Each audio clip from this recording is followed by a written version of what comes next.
Don't forget when you log out. We're there. Oh my God. Look at us like two rookies, you would think, just trying to work things out. And but we're live now. That's the main thing. All right, guys. Novak news, Monday evenings. God, they roll around quickly. Today we're going to be talking about the property table has been set for you, the first time buyers. Where are you? Stay tuned.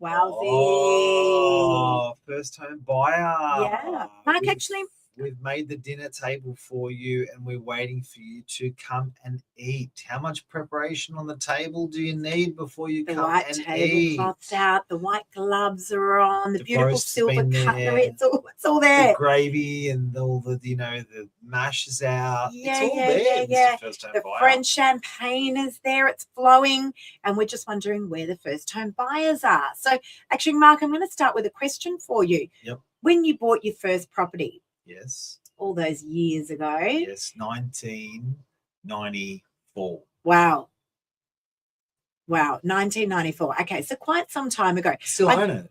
You do still own it. I want to just ask you a few questions. So the government helped you with how much of a deposit? Zero.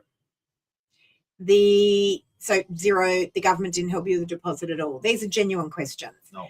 Okay. Were you given any sort of an incentive from the government? Stamp duty incentives, anything like that? No. Okay. Handout from your parents? Nope. No handout from your parents? No. Okay. What about a handout from a developer? Like I know Meriton sometimes do things. No. Well, how the hell did you do it? Went out on a hard limb. The one thing that I did have was a 10% guarantee on the purchase price from my parents. So they didn't advance the cash, but they advanced the 10% by way of guarantee with the bank. Right. Can't do it anymore. No, you can't do that anymore. No.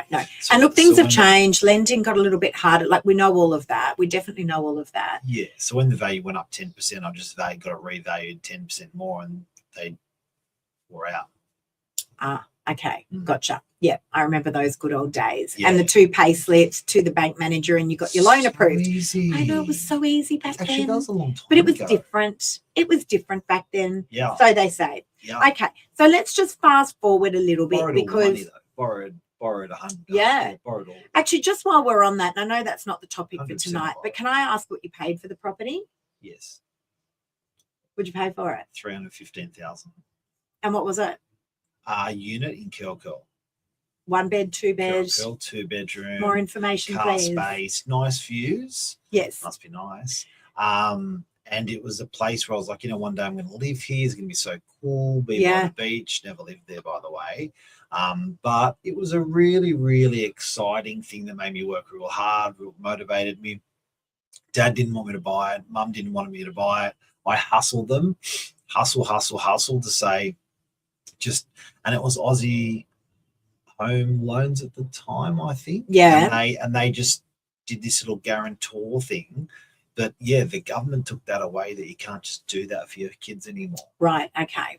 So 315,000, you purchased it back in the 90s. Sure. And the reason I'm asking you that question again, it's just off topic because we're going to be talking about the table has been set for you first home buyers. We're just wondering where you are, what you're waiting for. What about yours? But hang on, let's just go back to this for one sec because when we have a look at what has gone on when people say property market's going to crash and all that sort of stuff, no one has a crystal ball. But you purchased that back in the 90s, 315,000. Must be nice. Lots has gone on since the 90s. Like we've gone through more than most people have gone through in their very long lives, pandemics, GFCs. What else have we gone through since then? What a wild ride. Like GFC 1, GFC 2, COVID, we were coming out of a recession at that time. We've had plenty of wars. We've had it's been a huge ride in the Yeah. marketplace. There was that millennium bug thing that was going to happen. Or the Y2K in the 2000s. Y2K. There was the GST, like Yeah. the world's going to stop now if the government charges GST on everything. Huge changes Made money? those years. It made a lot of money. It's worth $2 million now. Okay. So that's interesting Yeah. because, as I said, people are always saying, oh, the market's so bad, it's so bad. It's like, buy the property, hold the Yeah. property. It was hard. Like there was so many times where I was like, it's you reduced to tears. Like it was just, there's been a lot of really, really hard times. Yeah. Along that way. It ain't been easy. Not at the beginning and not now. Like there's just, along the way, there's always trials, tribulations. My balcony fell off. Yeah. God. My balcony fell off. Actually flop. So, concrete cancer and. But this is the long game. Yes. This is the long game. But tonight we're going to be talking about first home buyers. Where are you? Because, and I will talk in a minute about my first purchase as well. But here, excited to talk about here we have the government that's given the 5% deposit scheme. Yes. We've got the government who is doing their damn best to try and boot out the investor to give first home buyers a fair go. Yes. That's the message from the government. And yet the floodgates for the first home buyers have not opened. We're not seeing them coming through the gates in droves. So we're just wondering where you are. When you've had all these incentives put on the table for you and rents have gone up, factually rents have gone up. So it's interesting, isn't it? What do you think, Mark? What's your observation on it all? Look, I think sentimentally it's a really nice way to get votes for a politician. It's the parents love you, the grandparents love you, the kids love you. I think it's been a real soft spot for politicians to go for this. Let's help the first home buyer. But, you can really force this down their throat, but there's just going to be this organic take up of, we'll buy when we're ready and we'll buy when we can, or we don't want to buy now. So I don't know if they're trying too hard and, hey, shoot me down for this. I'm sure people will. But, I think that back then when we were doing our stuff, you had to get your second job and your third job. And most of our friends and definitely our parents had 2 or 3 jobs to try to get on top of things. Yeah. So I think it's a different thing now, whereas it's just like given I should be paying a stamp duty, it should be easier for me. And the government's like, if you've got my, if I can get your vote, I'll work harder for that. But I don't know. I think, But what does it take then to, to stimulate that part of the market then? So if all of the incentives are there and in place, and not only that, the rents have gone up. Yeah. So your rent's gone up. Yes. Let's say you're 25 years of age. That's expensive. And then property prices have come down. So you've now got a 10% discount on your property price, depending on what area you're in. Certainly that's the case here on the Northern Beaches. Yeah. And then you've got a 5% deposit scheme from the government. And then you've got investors. So you're not coming up against so many investors anymore in the marketplace. Like, I don't know. Am I missing something here? Mum and dad helping as much as ever. But we say that. Mum and dad's stopped helping or aren't helping anymore or less. They love their children. Yeah. The Russians. But that effort is still there. I just think that the organic take up is the organic take up, and no matter how hard our government tries to push that take up, it's you give them like free,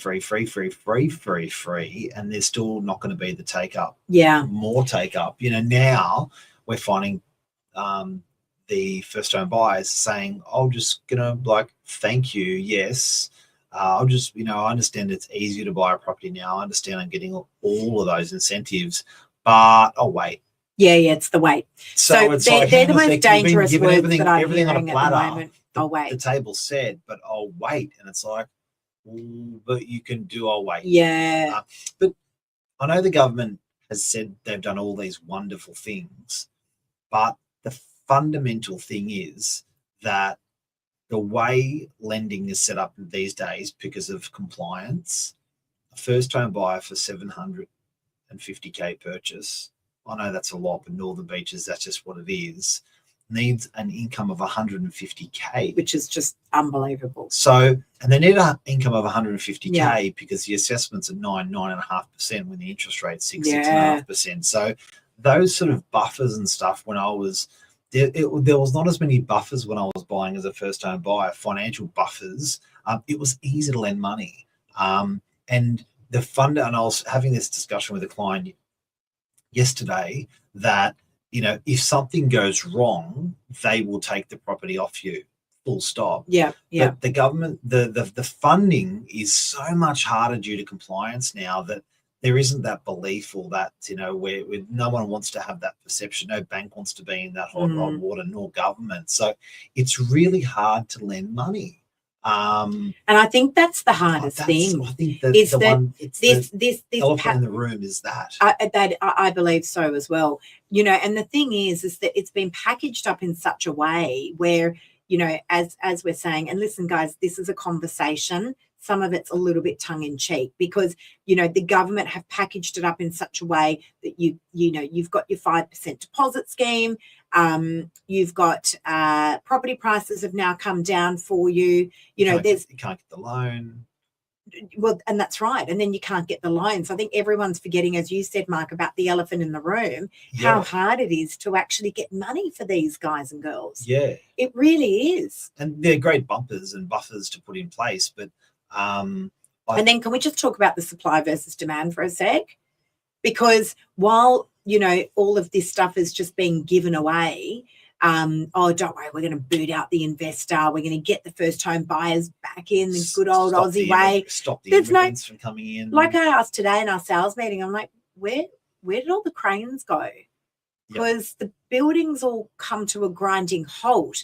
I mean, we've got one big development across the road from our office, which is literally a couple of months away from being completed. But besides that, I'm not seeing any more cranes in the sky. So there's not much property being built. So you can push people into the market to buy all you like. But if there's nothing for them to buy and supply is shrinking, and you know, and getting money is really, really hard.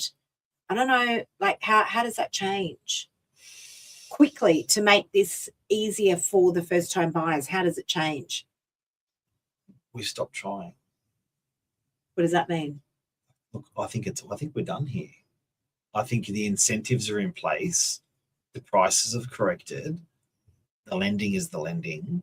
And I think, you know, how hard do you want to try? Like I often liken it to fatalities on a road. Sounds terrible. But if you want 0 fatalities on a road, move the speed limit to 5 kilometers an hour and everything will be okay in terms of fatalities or casualties. But you can't do that. That ain't productive. So maybe we are at that threshold now of that's just the take up of first home buyers and the life of a first home buyer. Let's get on with it.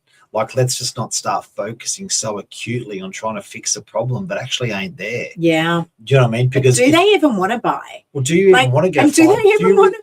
But do they even want to buy? Like, where were the first home buyers that were screaming from the rooftops, "We are desperate to buy a property, and we just can't"? Like, do they even want to buy a property, or are they happy just renting?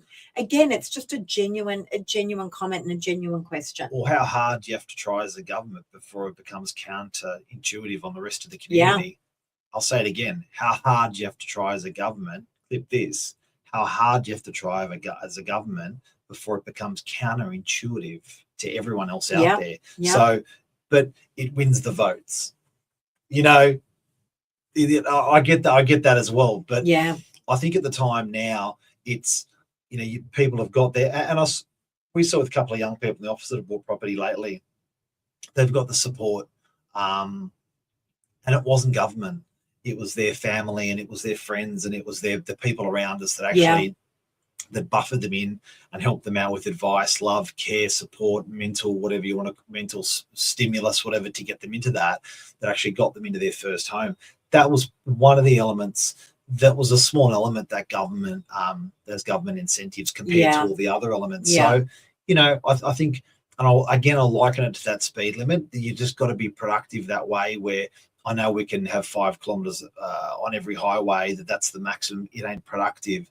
We need to be at 110. Stuff's going to happen. So, and I think with first home buyers, we're there now. Yep, I agree. The table's set. Can we just spend the last few minutes just talking about this property market? Because I feel like all my days are talking to sellers and buyers and having to clean up the mess that the national news is creating. Now, I'm not going to gloss this over. This is not to say that the market is amazing, but the national news is reporting national news. There are so many different markets going on at the moment within the real estate sector, and they're happening with the suburb by suburb, and they're happening price bracket by price bracket. Now, the first, the entry level, I should say, the entry level part of the property market is actually bopping along quite well. I've got a property that I just launched literally Saturday, I think was our first official open home. We've already got a really good offer on the property that the vendor's considering. I just sold another one on Friday. That entry level stock seems to be going along quite nicely. Bopping along. So if the market was that dire and that terrible, when you turn on National 9 News or whatever news you watch, then just stuff would be coming on and absolutely not selling at all. We'd have no one at open homes. We'd have, massive price drops. We'd have no offers. Properties would just be sitting around on the market. We are not seeing that in certain pockets. We are definitely not seeing that. I had a buyer call me up today. I've got an off-market property that I showed on Saturday. I had 6 groups come through it. That is not quite by anyone's means, not in any market for an off-market property. And he wanted to put an offer in. Anyway, I'm guiding, I don't want to give it away because I don't want to throw anyone under the bus here, but I'm guiding at a certain level. And he came in with his offer that was approximately $500,000 less than where I'm guiding. And he said, well, the market's crashing. And I said, okay, where did you get that information from here on the Northern Beaches? This is a really nice property. And he said, well, I follow global economies and the market's crashing. That's what I'm prepared to offer. And if they don't take it today, they're going to regret it because it's going to be worth a lot less in 6 months' time. Like, this is the stuff that I find myself having to clean up all day, every day. And it's unbelievable. I was with a restaurateur that has 20 restaurants in the Sydney CBD. Wow. And I said today, how's business? He says, fantastic. He gave me all the numbers of every restaurant and the trading numbers from last year. And I'm like, yeah, so liquidity is there. Money is there. People have it. It's the sentiment that's not there that this gentleman's referring to. But make no mistake, we are a super strong, resilient country, economy, property market. Unbelievable. Abstain and you will pay later. Because what I saw happen through COVID is everyone said, we'll wait. Everyone abstained. Yeah. Nobody filled their tummy. Yeah. And everyone was hungry after 18 months and they gorged into the property market and the market went boom. It went nuts. That's right. It did. It did the complete opposite. I talk about this often. I remember we were doing a sales meeting, Mark, and you went around the table and asked all the salespeople what they thought was going to happen with the property prices during COVID, and everyone was like, down 15%, down 25%, down 30%, and it did do that just for a short moment. And I remember saying up 20%. And that's exactly what it did. It did an about turn and it went bang like that. Yep. All we do in real estate, guys, is track numbers. That's all we do to give us the crystal ball into what is going on in our marketplace. We just track numbers. We have a WhatsApp group that just tracks stock levels in our area to see what they're doing.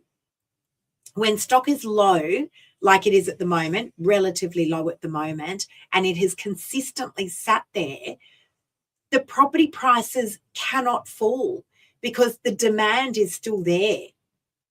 So Saturday open homes were actually so busy. And I've been taking photos and posting them onto my social media for all those people that are saying it's crashing, it's crashing, it's crashing. No, this is not a crashing market that we are seeing. It's been a turbulent market. The property market has come off in our area, Northern Beaches of Sydney, approximately 10%. But this is an active market. Saturday night, I received 3 offers on 3 different properties. That is not a bad, and they weren't bad offers. They were really good offers. We're going to get one offer got accepted, one I'm almost about to get accepted, and one we're also in negotiations with at the moment. But they weren't offensive. Look, fundamentally, amount of people that live in the city, amount of people that live in the state, the city of Sydney and the state of New South Wales, amount of properties there are, we're good. If it was a case where there was an oversupply by 50%, we're heading for a big correction.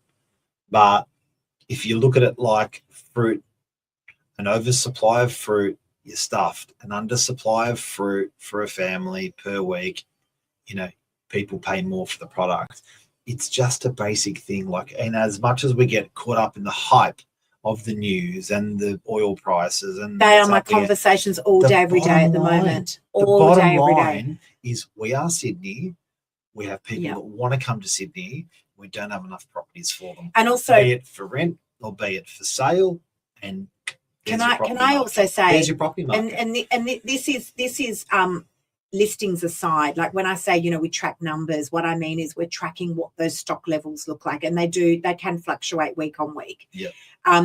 Where people go wrong, someone sent something to me the other day about Curl had taken a massive hit in price. And I said, look, we don't track data week on week. We don't even track data month on month. When we track data, we have a look at a suburb, how it's performed over a 12-month period. Then we hone out to a 3-year period, then a 5-year period, then a 10-year period. That's what paints the picture for us. Because, when we're looking at suburb data and how those prices have tracked over time, it's impossible to track it week on week, month on month. Right. So, you naturally will see a downturn. If I pulled up a graph, and I've got one on my phone because I actually had to send it to someone for Curl, and said, hang on a sec, let's peel back 5 years, let's peel back 10 years. The graph went like this. It went up, down, up, down, up, down, and it just grew and grew and grew. But it did that. It did the squiggly line all the way up. So when you're looking at a suburb, guys, make sure you're drawing back 3 years, 5 years, 10 years to start to get the true picture of what is actually going on there and what that capital growth looks like. You can't be doing week by week. You just can't. It's not going to give you the proper picture. And then auction clearance rates is the last thing I want to talk about because it literally does my head in. And that's all that gets reported on the news. Please understand that is one tiny little chapter of the book. There is a lot more involved in this market. Listen, most people aren't auctioning their properties. A lot of people aren't auctioning their properties. Why are we only tracking auction clearance rates and reporting those? And people literally take that as gospel. They literally take it as gospel.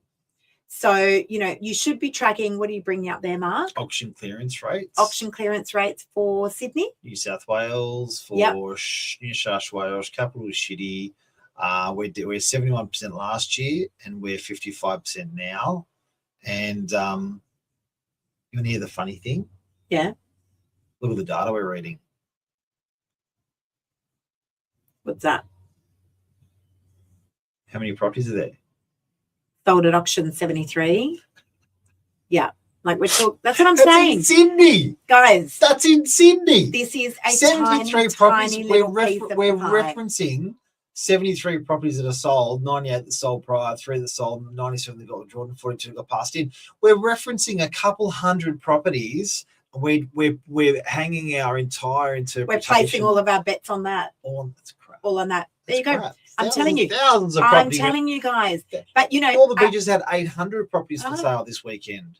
That data is just Listen, when you go on to domainandrealestate.com and zero consistently, 000, you're not seeing any sold properties for months and months and months. Sold property. Then we've got a problem. Sold Then we've got a problem. Days on market, I love. Days on market is great. Days Big on fan. market. That's Big all fan. over the place at the moment. Yep. Now, for anyone, because I get lots of comments on Facebook and Instagram, and thank you guys, I enjoy it, and I do read all of them. I don't respond to all of them. I try, but I do read them all. But for all the people that may come at us and say, well, you're real estate agents, of course you're going to say the market's great. You maybe want to go back and just have a look at some of our videos over the years. Take the time to do your research, because if the market's shit, we're calling it shit. That's the truth. Sometimes it's a buyer's market, sometimes it's a seller's market, sometimes it's just a crap market. And we certainly will call it as it is. But the market is, what was the word we used the other day? Calm. The market is calm. If you're a good stockbroker, if you're a weapon of a stockbroker, do you buy at the top of the markets? No. Buy at the bottom of the market? Yes. Definitely. Oh. I just had a client in here, and he's like, want to sell? And I was like, awesome, great. What are you going to do? He said, I just see opportunity. I see opportunity to sell in this market and to buy back in, because he's going to do an upgrade. He's just like, I just see opportunity. It's like, there you go. There's a smart person. I was with a couple an hour ago, and their take on their mortgage, the new mortgage they're going to take on, when I sat with them last time 9 months ago, was 600 grand. Now 400. There you go. Same property. Opportunity. Same properties. Same all right. thing. There you go, guys. Bit of a recap. First time buyers, come. The opportunity is here. The most dangerous words I'm hearing in real estate at the moment are, we will wait. We will wait. So I don't know what you're waiting for. There's no bell. We don't ring ding-a-ling-a-ling the bell at the bottom of the market. I think we're probably here on the Northern Beaches. Don't know what's going on in other parts of the country.